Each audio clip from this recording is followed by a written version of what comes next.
புரிஞ்சுங்க மக்களே, கலைஞர் இருக்கிற வரைக்கும் நீங்க ஏழைகளாக தான் இருப்பீங்க. ஊழல் இருக்கிறனால தான் வறுமை அதிகமாகுது.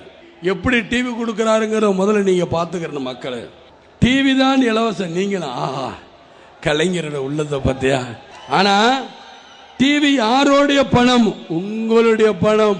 உங்களுடைய வரி பணத்தை எடுத்து உங்களுக்கு கொடுத்துட்டு உங்ககிட்ட கேபிள் டிவி காசை வாங்கிக்கிறார். 100 ரூபா 120 ரூபா கொடு.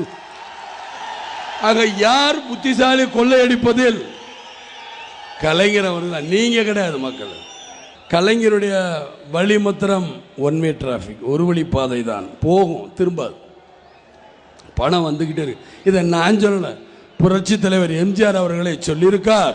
கலைஞர் போடுற திட்டங்கள் எல்லாம் மக்களுக்கு போய் சேருகிற மாதிரி இருக்கும், ஆனால் கடைசியில் தான் குடும்பத்துக்கு தான் வந்து சேரும். புரிஞ்சு